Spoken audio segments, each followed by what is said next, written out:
तो चलिए अपनी क्लास स्टार्ट करते हैं हम लोग, ठीक है। Okay ma'am.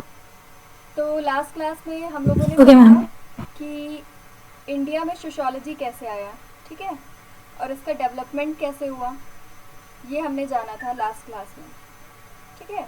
और फादर ऑफ इंडियन सोशियोलॉजी कौन है? जीएस घुरिये, ठीक है।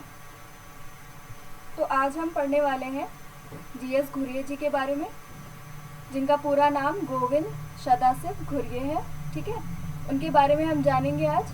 और उन्होंने एक स्टडी की है इंडियन साधुस पे, ठीक है, भारतीय साधु पे एक अध्ययन किया है, ठीक है, जो कि उनकी बुक इंडियन साधु है, ठीक है। उसमें सारी चीज़ें मेंशन है।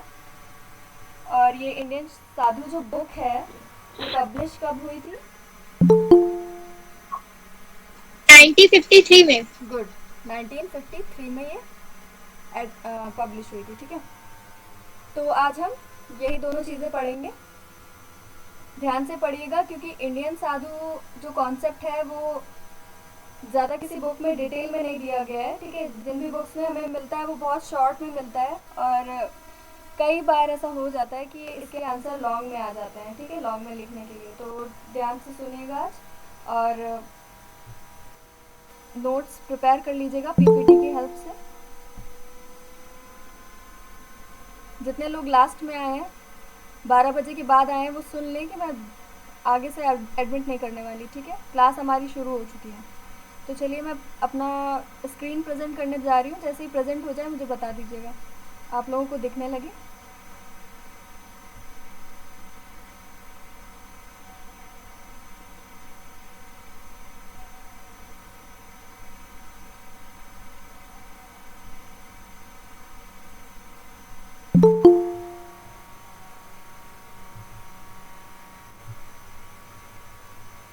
बच्चों मेरी स्क्रीन शो हो रही है? Yes ma'am. No ma'am. No ma'am. Ma'am ma'am no show ma'am. तो हो रही है बट पूरा scan no ma'am. Ma'am screen show हो रही है पर स्क्रीन पे कुछ शो नहीं हो रहा, खाली वाइट वाइट दिख रहा है। ठीक है, यस मैम। पीपीटी ओपन हो रही है। आप जीएस घुरिये लिखा हुआ शो हो रहा है सबको? नो मैम कुछ नो नहीं हो मैम। रहा। नो मैम कुछ नहीं। किसी नो को नहीं हो मैम। रहा? No ma'am. No ma'am. No no ma'am. Ma'am. Okay, check करते नो हैं। मैम। ठीक है बेटा, चेक करते हैं। सिर्फ वाइट स्क्रीन शो हो रही है मैम।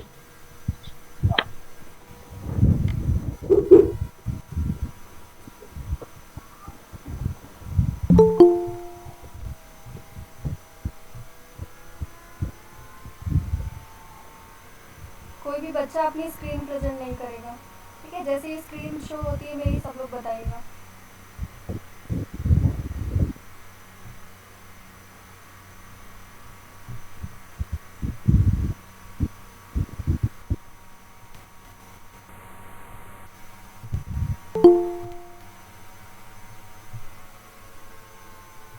शो हो रही है बच्चों? Yes ma'am. No ma'am. अभी यस मैम। अभी शो हो जानी यस चाहिए, मैम। ठीक है बेटा। Yes ma'am. यस मैम हो गई। यस मैम हो रही है। ठीक है। यस मैम हो रही है।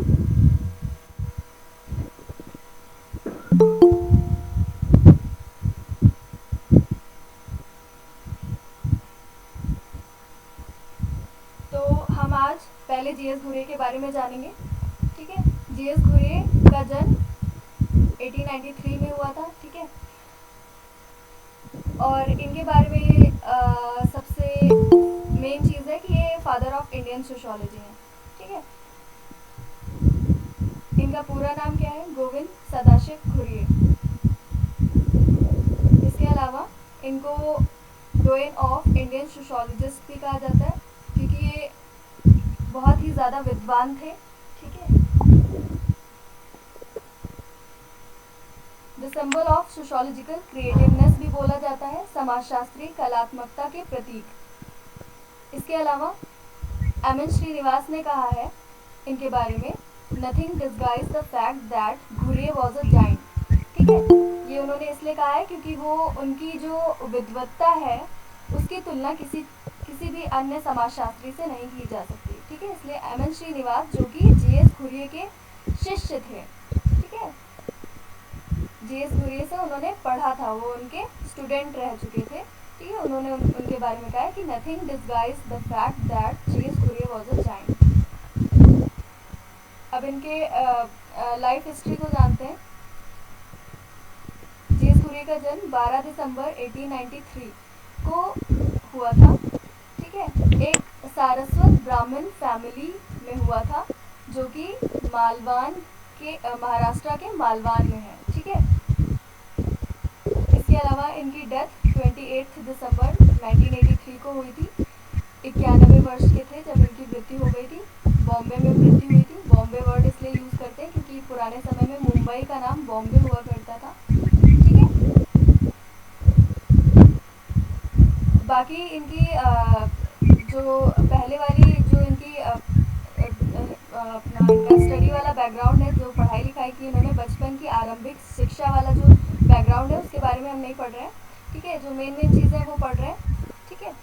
इन्होंने बॉम्बे यूनिवर्सिटी में एडमिशन लिया था एंट्रेंस दे करके, ठीक है। बच्चों सभी अपना माइक ऑफ कीजिए वरना मैं मीटिंग से आउट कर दूँगी। सारे लोग माइक ऑफ करिए, सिर्फ सुनिए सभी लोग। जो भी प्रॉब्लम हो उसको चैट बॉक्स में लिख करके रख दीजिए, मैं देख लूँगी बाद में। जैसे ही हमारा लेक्चर ख़त्म होगा हम डिस्कशन कर लेंगे।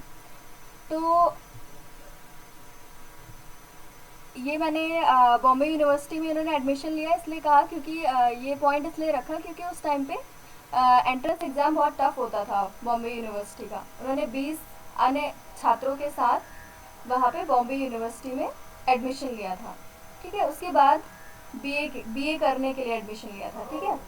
उसके बाद बीए में इन्होंने अपने कॉलेज में 4th प्लेस हासिल किया विद 74 मार्क्स, ठीक है। इतने अच्छे मार्क्स आने के लिए इन्हें भाऊ दाजी पुरस्कार या भाऊ दाजी प्राइज मिला, ठीक है, 1916 में। और ये भाऊ दाजी लॉर्ड भारत शास्त्री के एक महान विद्वान थे जो कि एक डॉक्टर थे, ठीक है। उनके नाम पे ये प्राइज दिया जाता है, ठीक है। ये जो भारत शास्त्र है इसको विद्या शास्त्र भी बोलते हैं या इंडोलॉजी भी बोलते हैं, ठीक है। उसके बाद 1916 में इन्होंने बीए कर लिया, फिर 1918 में एमए किया, और एमए उन्होंने इंग्लिश और संस्कृत दोनों से किया था, ठीक है। और एमए में भी वो फर्स्ट आए, क्लास फर्स्ट डिवीज़न उन्होंने मतलब अचीव किया, और इससे पहले किसी ने फर्स्ट डिवीज़न में एमए पास नहीं किया था, ठीक है। इसके लिए उन्हें क्या मिला, चांसलर्स गोल्ड मेडल अवार्ड मिला, ठीक है।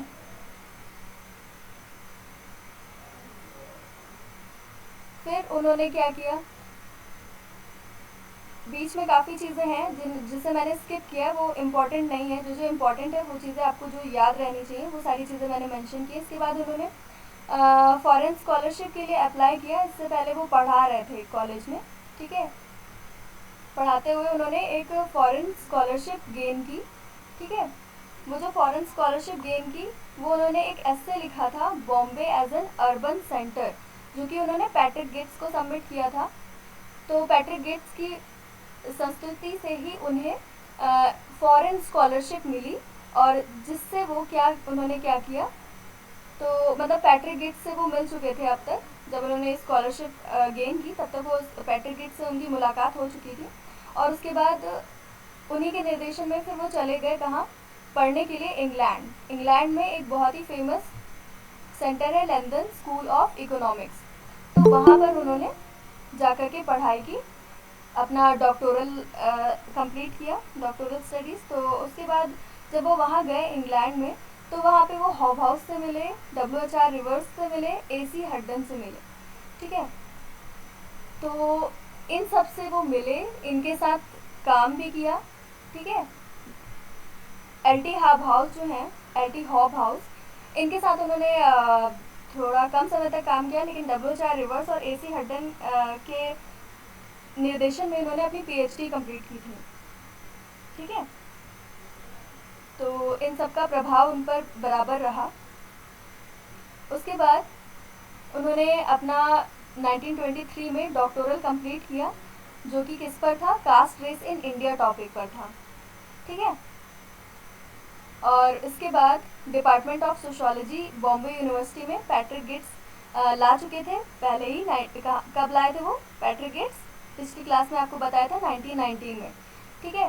पैट्रिक गिट्स ने शुरुआत कर दी थी बॉम्बे यूनिवर्सिटी में सोशोलॉजी डिपार्टमेंट की। इससे पहले सोशोलॉजी डिपार्टमेंट नहीं था, ठीक है।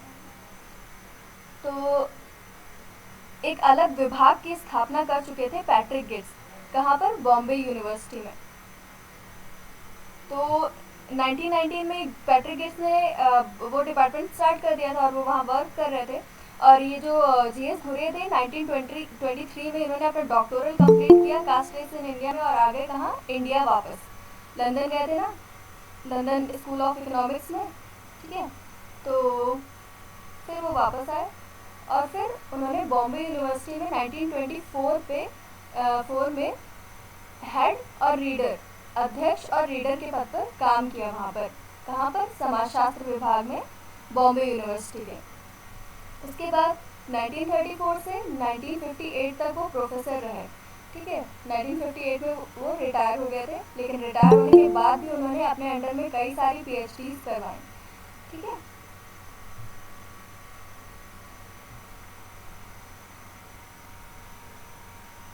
इसके अलावा जो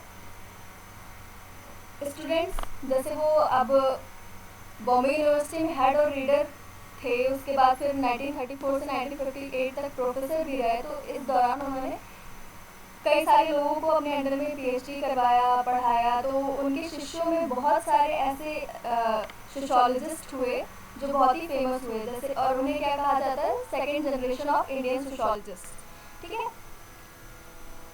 जिनमें कौन कौन है जो इम्पोर्टेंट है, वो हैं M S Srinivas, K M Kapadia, Irawati Karve, I P Desai, A R Desai, M S A Rao, M L Sharma and many others, ठीक है।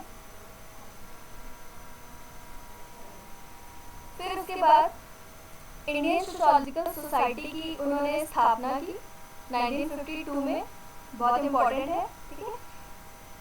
सोशोलॉजिकल बुलेटिन, जो कि एक पत्रिका थी, जो कि ऑफिशियल बाय एनुअल जर्नल थी।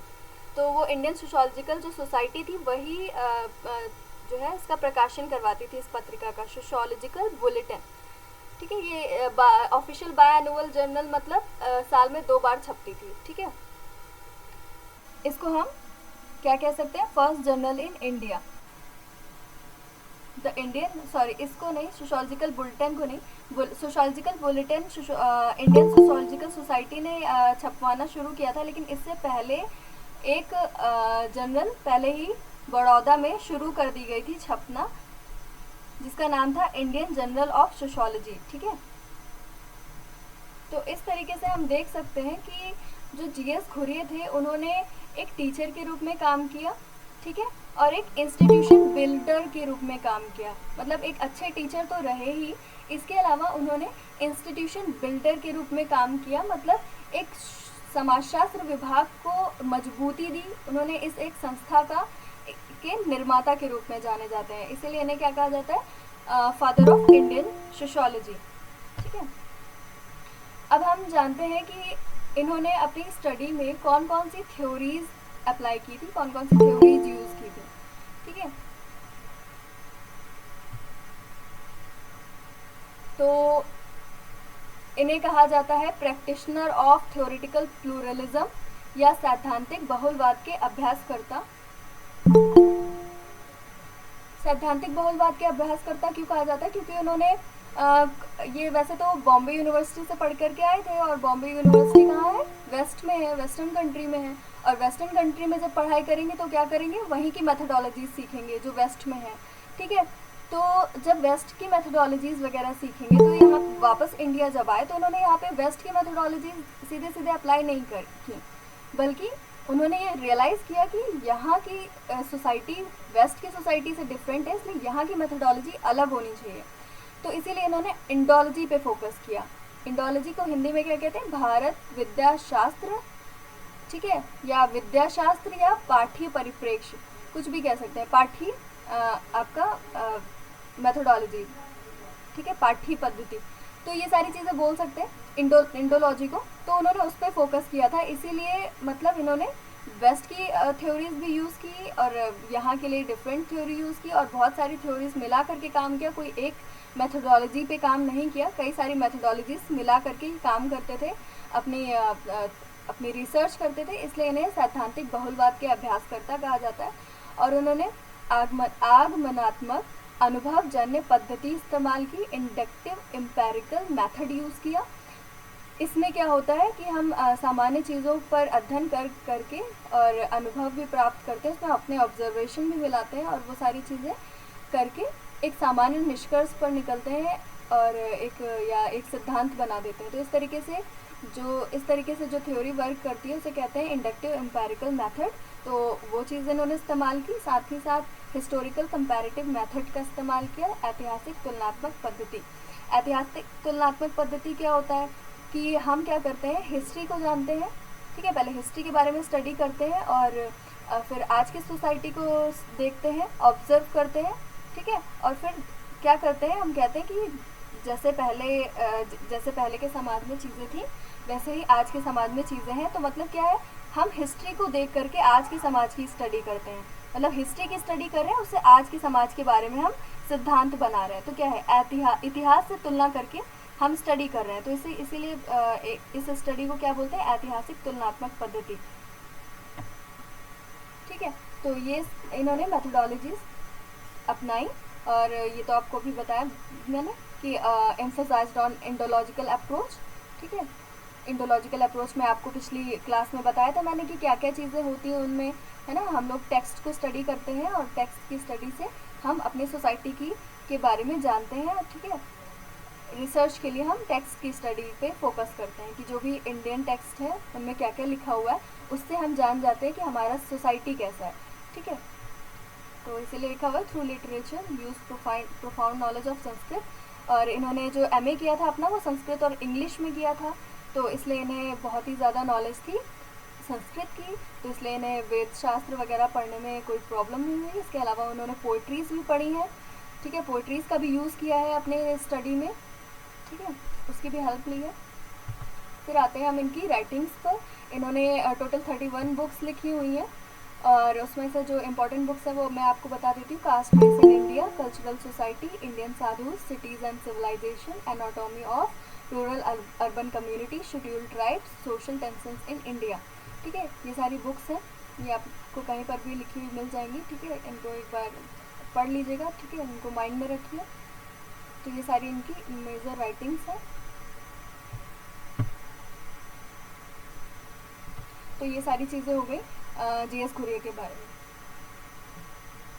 तो आपने जाना कि कैसे GS घुरिये ने भारत में समाजशास्त्र को एक बहुत ही महत्वपूर्ण योगदान दिया समाजशास्त्र में अपना, और साथ ही साथ इन्होंने बहुत ही महत्वपूर्ण योगदान दिया एज अ टीचर। उन्होंने सेकंड जनरेशन का निर्माण किया, ठीक है। उनके अंडर में जो भी लोग पढ़े वो महान समाजशास्त्री हुए, ठीक है। हम जैसे उनके जो शिष्य हैं MN श्रीनिवास, वो हमारे सिलेबस में भी हैं। IP देसाई को भी हम लोग पढ़ते हैं, इरावती कर्वे को भी पढ़ते हैं, ठीक है। MSA राव जो अभी मैंने बताया वो आंदोलन की स्टडीज़ के लिए बहुत ही ज़्यादा फेमस है, मूवमेंट्स की स्टडी करते हैं वो। तो इस तरीके से उन्होंने अपनी टीचिंग के थ्रू एक सेकेंड जनरेशन का निर्माण किया, ठीक है, नए सोशोलॉजिस्ट उन्होंने बनाए। तो अब उनकी एक स्टडी है इंडियन साधुस पे, वो आपके सिलेबस में है तो हम वो पढ़ते हैं।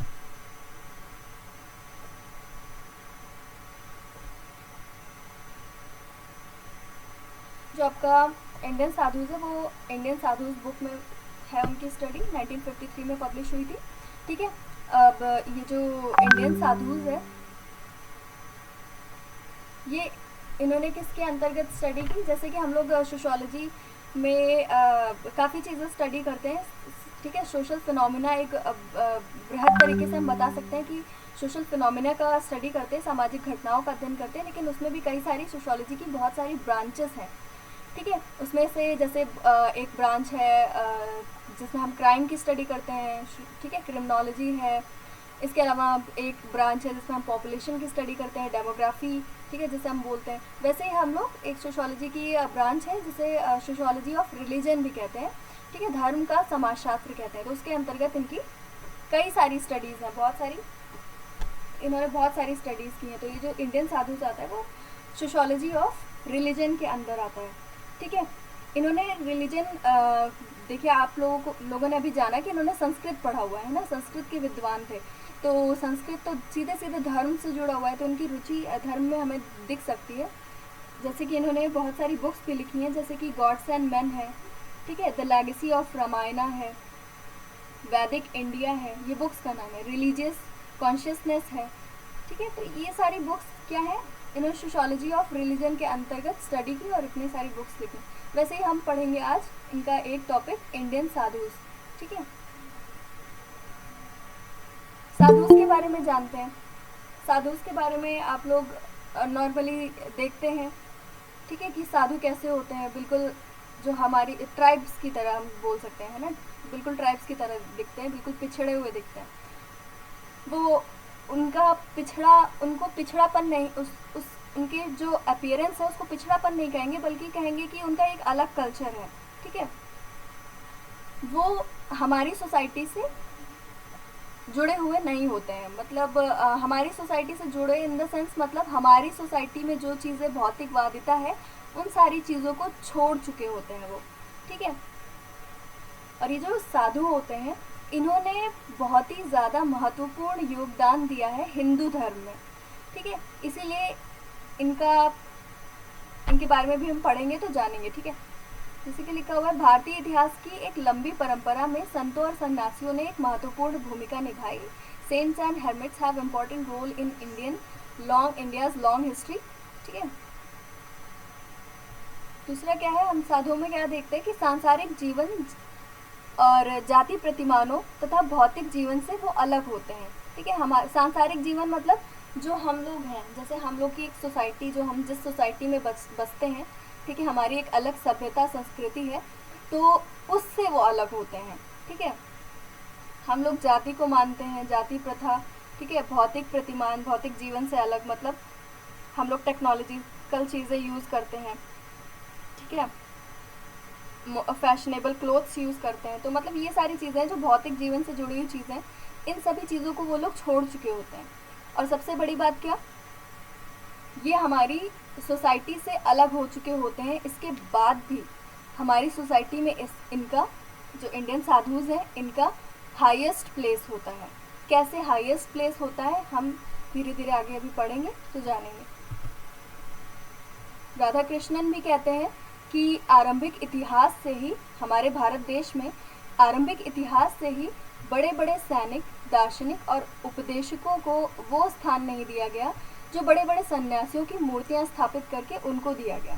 ठीक है, Radha Krishna has said that from starting of Indian history the place given to the hermits by establishing, यहाँ पे एस्टैब्लिशिंग की स्पेलिंग सही कर लीजिएगा, establishing there huge statues have not got any brave soldier और फिलोसोफर और प्रीचर। ठीक है, ये हमारे सोशल सर्कल से बाहर होते हैं, सामाजिक दायरे से बाहर, आउट ऑफ सोशल सर्कल। सामाजिक दायरे से बाहर कैसे होते हैं, जैसे मैंने बताया ना कि हमारी सोसाइटी की सारी चीज़ों को, सारी फैसिलिटीज़ को छोड़ चुके होते हैं। इनका एक नया अलग ही कल्चर हो जाता है। ठीक है, जो हमारी सोसाइटी से, नॉर्मल सोसाइटी से मैच नहीं करता है। ऐसे ही हम एक शैव संप्रदाय है, साधुओं का ही एक संप्रदाय है जिसे शैव संप्रदाय कहते हैं।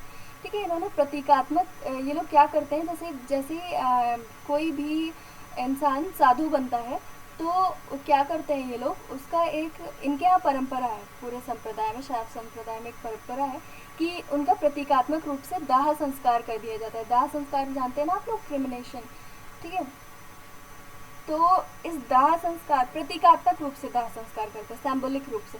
ठीक है, तो इसका मतलब होता है क्या कि दाह संस्कार तो तब करते हैं जब कोई किसी की डेथ हो जाती है, लेकिन ये मानते हैं कि इनका जो सोशल लाइफ है, जो वर्ल्डली लाइफ है हमारी, जो नॉर्मल पीपल की, उससे, उस लाइफ से इनका डेथ हो गया है और स्पिरिचुअली इनका रीबर्थ हुआ है, पुनर्जन्म हुआ है। ठीक है, सिंबॉलिक क्रिमिनेशन मतलब सोशली डेड। ठीक है, सोशली वो लोग, उनकी डेथ हो गई है, एंड स्पिरिचुअली रीबर्थ, और आध्यात्मिक रूप से उनका पुनर्जन्म हुआ है। ये शैव संप्रदाय के लोग ऐसा करते हैं। ठीक है, ये इंडियन साधुस का ही एक संप्रदाय है। अभी आगे चल के आप पढ़ेंगे कि कैसे जो साधुस हैं उनमें बहुत सारे बहुत अलग अलग संप्रदाय आपको देखने को मिलेंगे। ठीक है, जीएस घुरिये ने जो इंडियन साधुस हैं उनके इंडिया में क्या रोल है और उनके कौन कौन से टाइप्स हैं और वो कैसे कैसे डेवलप हुए हैं इंडिया में, ठीक है, उसके बारे में स्टडी करते हैं और बताते हैं। ठीक है, तो अब हम जानेंगे कि कैसे जो जो रोल है जो इंडियन साधुस का वो क्या है। इंडियन साधुस को एस्केटिक भी बोलते हैं, हर्मिट भी बोलते हैं, ठीक है, मेंडिकेंट्स भी बोलते हैं, है ना। हिंदी में भी भिक्षुक वगैरह साधुओं को बोल देते हैं भिक्षु, ठीक है। पुजारी भी बोल सकते हैं ना, पुजारी बोलते हैं, मतलब ये सारे क्या है, साधुओं के ही तरीके, साधुओं के ही प्रकार हैं, अलग अलग प्रकार हैं। ठीक है, तो जो जीएस घुरिये हैं उन्होंने जब स्टडी की साधु की तो क्या क्या पाया, क्या रोल था, देखते हैं। सबसे पहले वो कहते हैं कि एक ऐसे गुरु जो लोगों में आध्यात्मिक, बौद्धिक और सामाजिक विकास करने का काम करते थे। Plays role of a spiritual guide, does intellectual as well as social development. ठीक है, मतलब एक ऐसे गुरु के रूप में वो समाज में काम करते थे जो कि क्या करता था, लोगों में आध्यात्मिक और उनका बौद्धिक विकास करता था, साथ ही साथ समाज का भी विकास करता था। ठीक है, क्योंकि माना जाता है कि कहा जाता है कि मतलब जैसे हमारा जो हिंदू समाज है वहाँ पे इसमें क्या होता है कि कोई भी इंसान रिस्ट्रिक्टेड नहीं होता है कि आप पूजा करो। ठीक है, कोई रिस्ट्रिक्शन नहीं होता है, जैसे कि अन्य धर्मों में माना जाता है कि होता है। जैसे कि जो ईसाई होते हैं उनका क्या होता है, उनके प्रॉपर रूल्स बने होते हैं, उन्हीं रूल्स पर चल करके वो अपना जीवन यापन करते हैं, उन्हीं रूल्स को फॉलो करते हुए अपनी ज़िंदगी जीते हैं। साथ ही साथ उनके यहाँ रूल होता है कि वो चर्च जाएंगे, रेगुलरली चर्च जाएंगे। ठीक है, चर्च में उन्हें प्रीच किया जाता है। तो इस तरीके से मुस्लिम्स में मस्जिद जाते हैं वो लोग। ठीक है, टाइम टू टाइम नमाज होती है, नमाज अदा की जाती है। तो इस तरीके से क्या है, इस तरीके से जो स्पिरिचुअल गाइड है वो हमारे हिंदू रिलीजन में उसका लैक देखने को मिलता है, हमारे यहाँ इसकी कमी देखने को मिलती है। तो उस कमी को पूरा करने के लिए जो इंडियन साधुज हैं उन्होंने अपना बहुत बड़ी भूमिका निभाई। हमारे यहाँ तो कोई भी नहीं था ऐसा जो हमें रिलीजियसली गाइड करे। ठीक है, हमें रूल्स रेगुलेशन बताए कि कैसे हिंदू समाज में कैसे चलते हैं। तो मतलब ये काम करने का किसने किया, ये काम किया जो हमारे साधुज थे, इंडियन साधुज, उन्होंने किया। फिर क्या कहते हैं, नेक्स्ट पॉइंट है आपका, सन्यासियों ने मठों को स्थापित किया और समस्त सन्यासियों को बृहत हिंदू समुदाय से अर्थपूर्ण रूप से जोड़े रखा। हाँ, ये इम्पोर्टेंट पॉइंट है, मतलब इम्पोर्टेंट पॉइंट तो सभी हैं, ये सारे जीएस घुरिये ने दिए। तो इसमें एक इम्पोर्टेंट पॉइंट ये है कि हमारे यहाँ जो अभी मैंने बताया ना कि कोई ज़रूरी नहीं है कि मंदिर बनाना है, किस जगह पे मंदिर बनाना है और ज़रूरी ही है मंदिर बनाना या ज़रूरी ही है रेगुलरली पूजा करना, ऐसा तो कुछ है नहीं। लेकिन साधुओं ने इस कमी को पूरा किया और साथ ही साथ उन्होंने क्या किया कि मठों की स्थापना की, रिलीजियस सेंटर्स की इस्टेब्लिशमेंट की। और उससे क्या हुआ, और सबसे पहले जो रिलीजियस सेंटर्स जो बनाया वो किसने बनाया, हमारे आदि गुरु शंकराचार्य जी ने सबसे पहले रिलीजियस सेंटर स्टैब्लिश किया था, जिसमें क्या था, सारे जितने भी साधु थे वो उस सेंटर से जुड़ गए थे और उनका प्रॉपर डेवलपमेंट हुआ। ठीक है, साधु जो इधर उधर भटकते रहते थे अब उनकी एक कम्युनिटी बन गई। अब यहाँ पर कम्युनिटी का लैक देखने को मिलता था, अब साधुओं की कम्युनिटी बनाने का काम किया किसने, मठों ने। तो ये जो सन्यासी हैं वो ही अलग अलग रिलीजियस सेंटर स्टैब्लिश करते थे और समस्त सन्यासियों को बृहत हिंदू समुदाय से अर्थपूर्ण रूप से जोड़े रखा। अब जैसे सन्यासी है, ठीक है, वो एक कम्युनिटी के रूप में रहेंगे, सब लोग एक साथ जुड़ कर के रहेंगे, तो जो धर्म है वो एक प्रॉपर वे में आगे बढ़ेगा। ठीक है, और हिंदू समुदाय का डेवलपमेंट होगा। तो इस तरीके से जो इंडियन साधुज हैं उन्होंने इंडियन रिलीजन को बचाने का, हिंदू रिलीजन को बचाने का काम किया। ठीक है,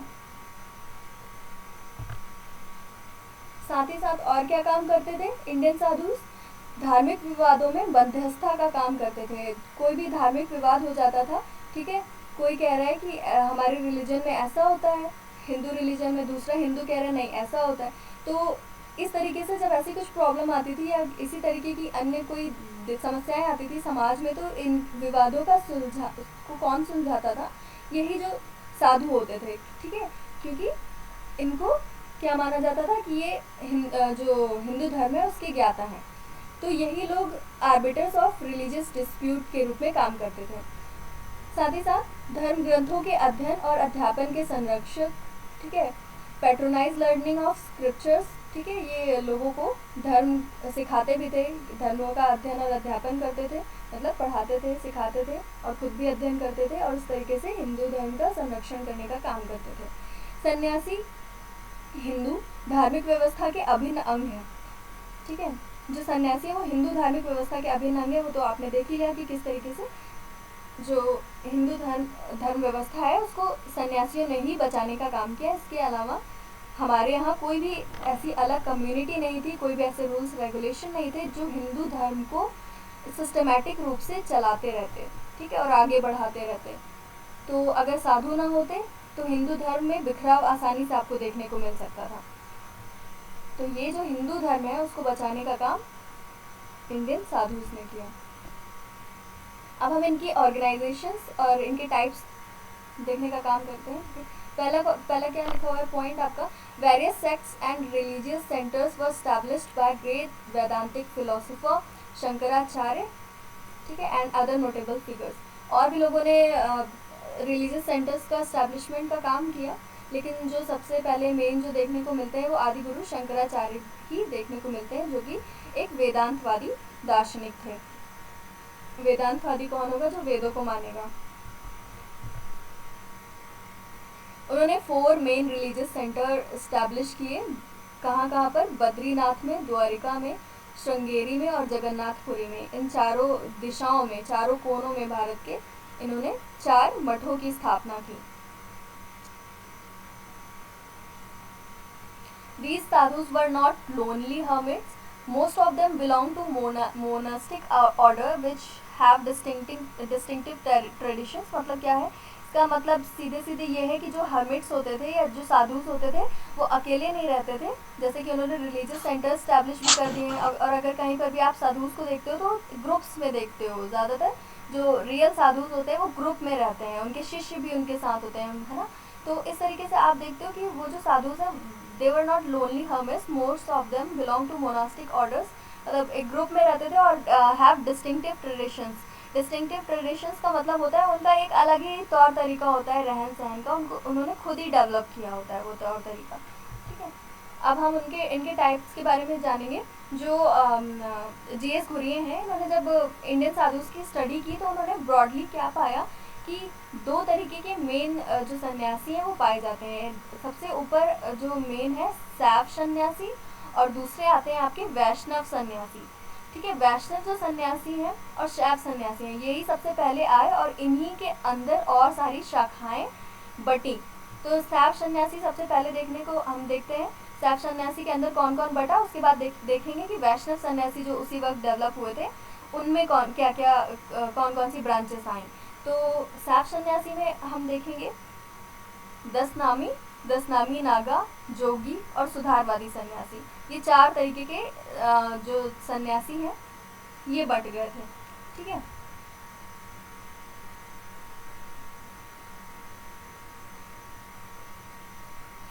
इसके अलावा एक पॉइंट जो मैंने अभी बताया ना कि जैसे यहाँ पर है कि जो हर्मिट्स हैं उनका एक डिस्टिंक्टिव ट्रेडिशन डेवलप हो जाता है। तो हम लोग कई बार ये भी देखते हैं कि जो अलग अलग साधुस होते हैं उनका अलग अलग ट्रेडिशन तो होता ही है, साथ में कई बार हम देखते हैं कि उनका जाति जो हमारी व्यवस्था है उससे मैच करते हुए उनके भी रूल्स रेगुलेशन हम देखने को पाते हैं कि जैसे जाति व्यवस्था में चीज़ें हम मानते हैं वैसे ही वो लोग उनके यहाँ भी पाया जाता है। जैसे कि फॉर एग्जाम्पल जो 10 नामी संप्रदाय है उसमें क्या होता है, प्रत्येक मठ का, रिलीजियस सेंटर को हिंदी में कहते हैं मठ, ठीक है। जो 10 नामी संप्रदाय बटा हुआ है उसमें उस अलग संप्रदाय में उनका अलग ही तरीका है कि हर एक रिलीजियस सेंटर में उनका एक अलग गोत्र होता है। तो मतलब जो 10 नामी संप्रदाय है उनके जितने भी सेंटर्स होंगे, उन्होंने जितने भी अपने सेंटर अलग अलग बनाए होंगे अलग अलग जगह पे, तो उन सारे सेंटर्स का अलग अलग क्या मानते हैं, वो एक अपना अलग गोत्र मानते हैं, ठीक है। और जो मठ है, हर एक मठ में जो खाना बनाने का काम करता है वो कौन करता है, एक ब्राह्मण ही करता है। ठीक है, जो कास्ट में जिसकी जो ब्राह्मण हो वो ही खाना बनाने का काम करता है। तो इस तरीके की चीज़ें हम देखते हैं कि मतलब वैसे देखा जाता है कि ये लोग जाति व्यवस्था से, वैसे इनको कहा जाता है कि मतलब इन्होंने परित्याग कर दिया है सारी चीज़ों का, जो सोसाइटी में जो चीज़ें चलती चली आ रही हैं, मतलब सोसाइटी की सारी चीज़ों से वो अलग हो गए हैं, सोसाइटी की सारी चीज़ों को उन्होंने त्याग दिया है। लेकिन फिर भी हम क्या देखते हैं कि 10 नामी संप्रदाय में इस तरीके से लोग कर रहे हैं कि अपना अलग गोत्र मानते हैं और हर एक मठ में क्या करेगा, एक ब्राह्मणी खाना बनाएगा। ठीक है, तो इस तरीके से हम देखते हैं। और साथ ही साथ जो एक सोशोलॉजिस्ट है जिन्होंने स्टडी की है मेंडिकेंट्स पे, भारतीय साधुओं पे, तो उन्होंने, उनका नाम है बीडी त्रिपाठी। ठीक है, बीडी त्रिपाठी।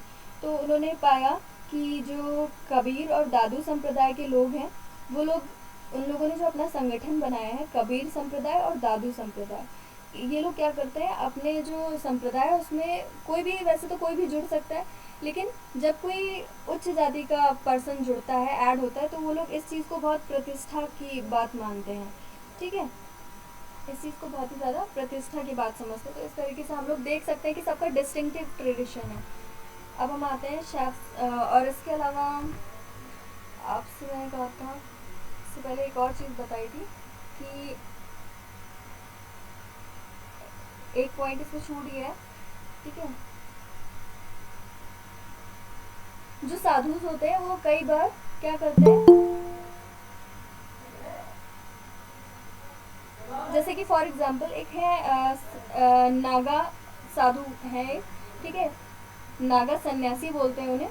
तो वो लोग क्या करते हैं कि अगर उनको, उनके धर्म को कोई हानि पहुंचाता है, ठीक है, आर्बिटर्स ऑफ रिलीजियस डिस्प्यूट, हमने पढ़ा कि जैसे कि अगर कुछ भी प्रॉब्लम आ गई धर्म में, तो क्या करते हैं वो लोग जाकर के मध्यस्थता करते हैं या सुलझाते हैं उस डिस्प्यूट को। इसके अलावा एक जो नागा सन्यासी होते हैं वो क्या करते हैं कि अगर कुछ भी हिंदू धर्म के खिलाफ कोई भी वैसी घटना हो गई जो हिंदू धर्म को हानि पहुंचा रही है, तो इसके लिए वो लोग क्या करते हैं, सशस्त्र भी संघर्ष करने के लिए तैयार रहते हैं, विद आर्म्स तैयार रहते हैं वो लोग। ठीक है, मतलब इसके लिए अगर कोई वायलेंस करना पड़े तो वो भी करने के लिए वो लोग तैयार रहते हैं। ठीक है, चलिए अब आते हैं हम शैव सन्यासी पे। तो जो मेन ब्रांचेस हैं वो शैव सन्यासी और वैष्णव सन्यासी के हैं। ठीक है, और इन जो शैव सन्यासी हैं इनमें जो दशनामी जो है वो बहुत ही महत्वपूर्ण संप्रदाय है। जो पहला है आपका दशनामी संप्रदाय। ठीक है, इसको शंकराचार्य ने स्थापित किया था। ठीक है, इसके बारे में ज़्यादा कुछ डिटेल से लिखने की ज़रूरत नहीं होती है, बस ये देख लीजिए कौन किसको फॉलो करता है और किसने स्थापित किया है, किसने स्टैब्लिशमेंट किया है। तो ये जो दशनामी संप्रदाय है इसको किसने स्टैब्लिश किया है, शंकराचार्य ने स्टैब्लिश किया है। और ये जो शैव सन्यासी और वैष्णव सन्यासी की बात कर रही थी, ये जीएस घुरे ने पाया कि ये दो ही तरीके के हमें मेन ब्रांचेस देखने को मिलते हैं। तो इनमें जीएस घुरे का नाम लिख दीजिएगा कि शैव सन्यासी और वैष्णव सन्यासी दो तरीके की, दो टाइप्स उन्होंने पाया, और इन्हीं टाइप्स में अलग अलग डिविजन्स पाए जाते हैं। तो नंबर 1 शैव सन्यासी है। शैव सन्यासी में पहला है दशनामी संप्रदाय। तो जो दशनामी संप्रदाय को इंग्लिश में कम्युनिटी बोलते हैं, तो इंग्लिश वाले दशनामी कम्युनिटी लिख सकते हैं। ठीक है, तो ये जो दशनामी संप्रदाय है इसका जो अभी बताया आपको स्टैब्लिशमेंट किया शंकराचार्य ने। ठीक है, इसके अलावा जो दशनामी नागा होते हैं वो दशनामी ही की तरीके के होते हैं, लेकिन उनसे थोड़ी सी कुछ चीज़ें हम डिफरेंट होती हैं इसमें। ठीक है, जो दशनामी होते हैं वो नागा सन्यासियों के रूप में जाने जाते हैं, जो सशस्त्र तैयार रहते हैं, हमेशा अपने धर्म को बचाने के लिए, वायलेंस करने के लिए भी हमेशा तैयार रहते हैं, वायलेंस करना पड़े तो उसके लिए भी तैयार रहते हैं, जो दशनामी नागा होते हैं। ठीक, और साथ ही साथ जो दशनामी नागा होते हैं वो कोई भी क्लोथ नहीं पहनते अपनी बॉडी पे, निर्वस्त्र रहते हैं। और जो निर्वस्त्र रहने का मतलब क्या है, उन्होंने कोई भी क्लोथ नहीं लिया, तो इसका कहने का मतलब ये है कि उन्होंने पूरी तरीके से जो भौतिक जीवन है उसका परित्याग कर दिया है। ठीक है, भौतिक मतलब मटेरियल लाइफ को उन्होंने छोड़ दिया है पूरी तरीके से, कोई भी कपड़े धारण ना करने का उनका ये सिंबल होता है। ठीक है, और ये जो दशनामी नागा संप्रदाय है इसको मधुसूदन सरस्वती नाम लिख लीजिए, मधुसूदन सरस्वती ने संगठित किया था, ठीक है। और इसका संगठन क्यों किया गया था? जो भारत में आ रहे थे बाहर से, जो आक्रमणकारी आ रहे थे, उनसे हिंदुओं की रक्षा करने के लिए दशनामी नागा का स्टैब्लिशमेंट किया गया था, ठीक है। और ये जो फिर आता है थर्ड नंबर, शैव सन्यासी के अंदर थर्ड नंबर जोगी का आता है, ठीक है। जो ये जो जोगी होते हैं, ये इनकी क्या खासियत होती है कि इनको तंत्र मंत्र आता है, ठीक है। ये जादुई क्रियाओं में पारंगत होते हैं, इनको जादू टोने वगैरह करते हैं ये लोग, ठीक है। अब इन जोगी में भी आरंभिक संप्रदाय, इनिशियल कम्युनिटी और आधुनिक संप्रदाय, मॉडर्न कम्युनिटी पाई जाती है। ये जो जादू वगैरह जानते हैं, तंत्र मंत्र की क्रियाएं करते हैं। इसमें जो आरंभिक है, इनिशियल वाले हैं, उसमें पाशुपत और कापालिक दो लोग देखने को मिलते हैं, ठीक है। जो पाशुपत हैं वो बहुत ही शक्तिशाली माने जाते हैं, ठीक है। और ये जो जोगी हैं, इनको किसने स्टैब्लिश किया या इनका संगठन किसने किया? नाम लिख लीजिए, गोरखनाथ ने, ठीक है। बहुत ही मेन रोल निभाया था इन सबको एक साथ इनकी कम्युनिटी को बनाए रखने में, ठीक है, गोरखनाथ। तो इसके बाद वो बाद में आरंभिक संप्रदाय और आधुनिक संप्रदाय में बट गए। जो आधुनिक संप्रदाय थे उसमें पाशुपत और कापालिक थे, ठीक है।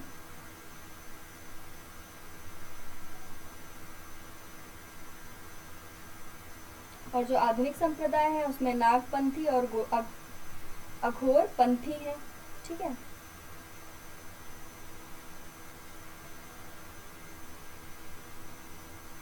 और ये जो जितने भी पूरे जोगी हैं, इन सभी में हम इनकी जो क्वालिटीज़ हैं ये इस्लाम से मैच करती हुई मिलती हैं। तो लिख सकते हो कि इन जो जोगी संप्रदाय के लोग हैं, इनमें इस्लाम की विशेषताओं का प्रभाव स्पष्ट रूप से देखा जा सकता है, ठीक है। जो नागपंथी थे, ठीक है, ये नागपंथी अखाड़ा बनाते थे जिसको पीर कहते हैं, ठीक है, पीर कहते हैं, नागपंथी अखाड़ा, ठीक है।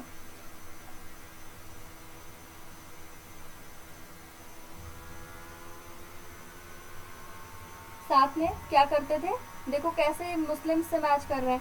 और एक ये लोग क्या करते थे, जो नागपंथी हैं, नाथपंथी, सॉरी यहाँ पे नागपंथी लिखा हो बेटा, था कर लीजिएगा इसको, वही मैं देख रही थी, नाथपंथी होगा, ठीक है। तो ये लोग क्या करते थे, एक गुम्बद बनाते थे और उस पूर्वजों की पूजा करने के लिए गुम्बद का निर्माण करते थे, ठीक है। जो गोल सा होता है और टेरेस पे बना होता है ना, घर की छत पे अगर बन जाए गोल सा तो उसको क्या बोलते हैं, गुम्बद।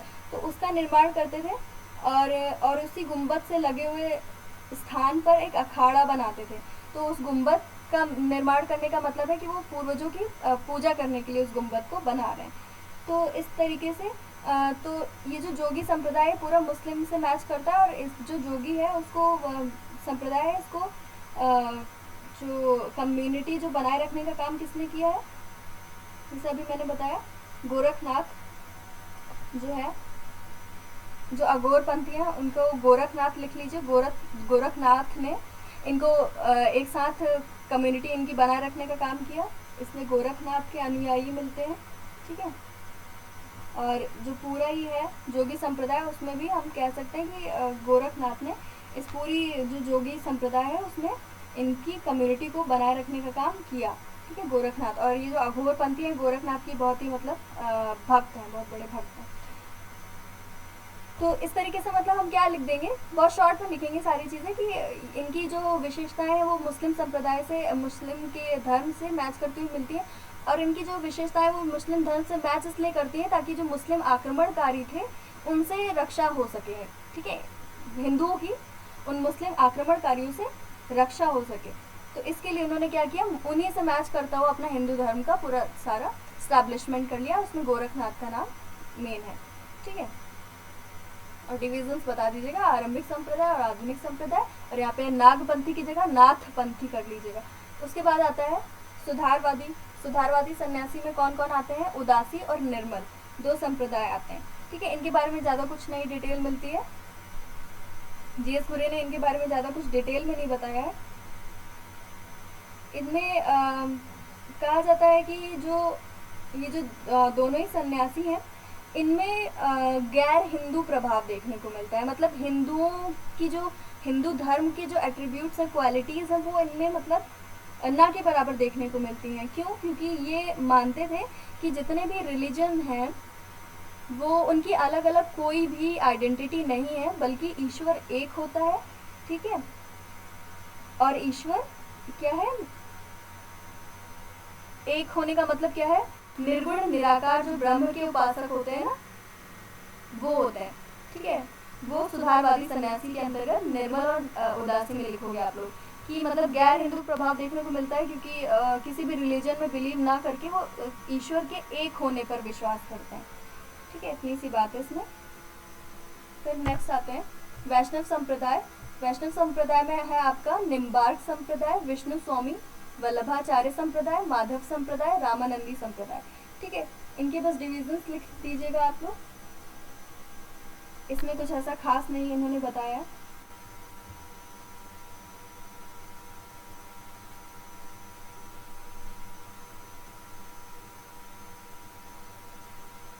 बस इन्होंने एक चीज़ बताया है कि जितने भी संप्रदाय हुए हैं, चाहे वो शैव सन्यासी से जुड़े हुए हों या वैष्णव संप्रदाय से जुड़े हुए हों, इनमें भक्ति तत्व का अभाव नहीं पाया गया। ये लोग मतलब इनमें भक्ति तत्व बहुत ही अच्छे से पाया जाता है और इन्होंने धर्म को आगे बढ़ाने में बहुत ही ज़्यादा महत्वपूर्ण भूमिका निभाई है।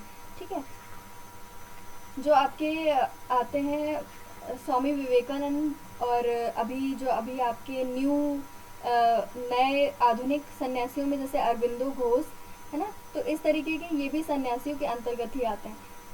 दयानंद सरस्वती हो गए। तो ये सारे ही लोग क्या हैं, धर्म से इनको सन्यासी ही माना जाता है, और इन लोगों ने क्या किया है, हिंदू धर्म को संरक्षित करने का काम किया है। और एक इसमें इम्पॉर्टेंट पॉइंट है बच्चों, ये जो आप लोग है इसमें अगर कुछ प्रॉब्लम आती है, इसमें वैसे कुछ लिखना नहीं है, खास नहीं लिखना है। ये जो जितने भी डिविजन्स हैं, ठीक है, इसके बारे में बताना है। शैव सन्यासी में जिसमें आपका शंकराचार्य का नाम आता है ना, ये सारी चीज़ें बता दीजिएगा। और इन वैष्णव सन्यासियों में बता दीजिएगा कि इसमें जो वैष्णव सन्यासी संप्रदाय है, इसमें जो निम्न जाति की स्त्रियां हैं वो ज़्यादा इनके फॉलोवर्स बनी। ठीक है, उनकी संख्या काफ़ी ज़्यादा वैष्णव संप्रदाय में मिलती है। जो निम्न जाति की स्त्रियां थी वो वैष्णव संप्रदाय से ज़्यादा जुड़ी थी। ठीक है, तो ये बता दीजिएगा इसमें। उसके बाद आते हैं जो इम्पोर्टेंट पॉइंट, जो कंक्लूजन में जीएस घुरे कहते हैं कि उन्होंने पूरा स्टडी कर लिया, उसके बाद कहा कि मतलब हमें क्या मिला, पैराडॉक्सिकल नेचर मिला, paradoxical nature of renunciation in India. ठीक है, जो रिनंसिएशन क्या होता है, जो मोक्ष होता है। ठीक है, क्योंकि कहा जाता है कि हमने क्या किया, सांसारिक बंधनों से हम मुक्त हो गए। लेकिन जब साधु सन्यासी लोग सांसारिक बंधनों से मुक्त हो चुके हैं, फिर भी क्या देखने को मिलता है कि वो पूरी तरीके से हिंदू समाज से या हमारे जो नॉर्मल सोसाइटीज़ हैं उनसे जुड़े हुए हैं, और उनसे जुड़े हुए हैं। साथ ही साथ क्या है, सबसे बड़ी बात, उनका हमारी सोसाइटी में सबसे ऊंचा स्थान है, यहाँ तक कि वॉरियर से भी ऊंचा, फिलोसोफर्स से भी ऊंचा। तो इस तरीके से घुरे हाईलाइट्स द पैराडॉक्सिकल मतलब विरोधाभासी nature of renunciation in India. असाधु या सन्यासी suppose to be detached from all the cast and social convention. ठीक है, जितने भी अभी जैसे मैंने बताया कि ब्राह्मण से खाना बनाने का बहुत खाना बनाना चाहते हैं, और साथ ही साथ जो आपके दादू संप्रदाय है, नानक संप्रदाय, उसमें क्या है, अगर उच्च जाति का कोई व्यक्ति जुड़ रहा है तो प्रतिष्ठा की बात मानते हैं। तो ये सारी जो सोशल कन्वेंशंस हैं, इनको डिटैच होना चाहिए, लेकिन ये सारी चीज़ें हमें नहीं देखने को मिलती, इसलिए वो लोग जो जीएस घुरे हैं क्या कहते हैं, पैराडॉक्सिकल नेचर देखने को मिलता है। ठीक है, यहीं पे ख़त्म करते हैं। ये strikingly enough since the time Shankaracharya Hindu society has more or less has been guided by sadhu. मतलब क्या है, इसमें कहने का मतलब यही है कि जो हिंदू सोसाइटी है वो कैसे चल रही थी, करीब करीब जो हिंदू सोसाइटी है वो साधु के दम पर ही चल रही थी, वो ही लोग गाइड कर रहे थे हिंदू सोसाइटी को। तो इस तरीके से हमने जीएस घुरे ने क्या किया, एट द एंड बताया कि हम जो इंडियन साधु हैं उनका पैराडॉक्सिकल नेचर देखने को पाते हैं। ठीक है, तो आपका हिंदू साधु यहीं पे ख़त्म होता है। अब आपको मैं अटेंडेंस का लिंक सेंड कर दे रही हूँ, कुछ भी प्रॉब्लम हो तो मुझे आप लोग मैसेज कर दो ड्रॉप बॉक्स में, सॉरी चैट बॉक्स में। मैम। अपने माइक ऑन कर सकते ओके हो। मैम। थोड़ा सा बोरिंग था बट ये एग्ज़ाम में आ जाता है, ठीक है। Okay ma'am. किसी को कुछ प्रॉब्लम? Ma'am no ma'am. मैं आप लोगों को लिंक देती हूँ, ठीक है, कोई मैसेज मत करिएगा। अब अभी जिसको प्रॉब्लम हो वो मैसेज कर सकता है, बाद में मत करिएगा।